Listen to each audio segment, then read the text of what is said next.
सभे मगहिया भाई बहन के भूलेटन काका के राम राम आथिन मगहिया खबर में सुनथिन देश दुनिया के खबर। बाबू कुंवर सिंह के जयंती आज उनकरा सत सत नमन।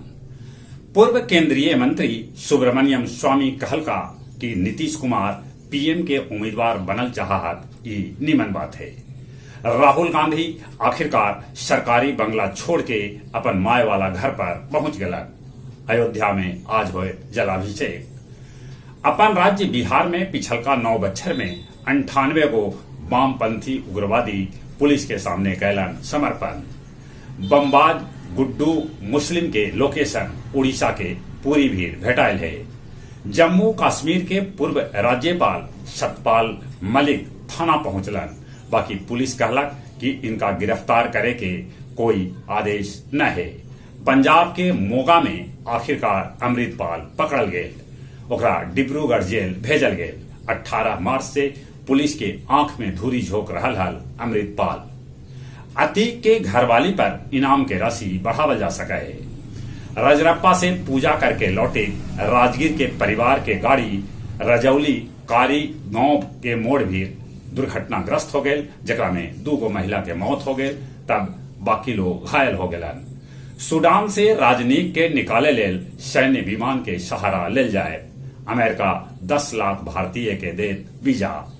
न रहलन गया जी के वरिष्ठ पत्रकार सुनील सौरभ। उनका अंतिम संस्कार बख्तियारपुर के करनौती गांव में कैल जाए। गया जिला हिंदी साहित्य सम्मेलन भवन में काव्य संध्या 452 के आयोजन कैल गेल, जेकर अध्यक्षता सभापति सुरेंद्र सिंह सुरेंद्र और संचालन संजीत कुमार कैलकार। गया के मेयर और नगर आयुक्त के बीच चल रहा खींचातानी में गया शहर के नाली के सफाई न हो रहा है। पहाड़पुर स्टेशन भी एगो पेड़ गिर गेल, जकरा से राजधानी एक्सप्रेस फंस गया। अब कुछ खेल के समाचार। तीरंदाजी में भारत चीन के हरा के जीतल स्वर्ण पदक। आईपीएल में गुजरात सुपर जॉयंट्स लखनऊ के, तब पंजाब किंग्स मुंबई के हरालक। सचिन तेंदुलकर अपन 50वां जन्मदिन वानखेड़े स्टेडियम मुंबई में मनौलन।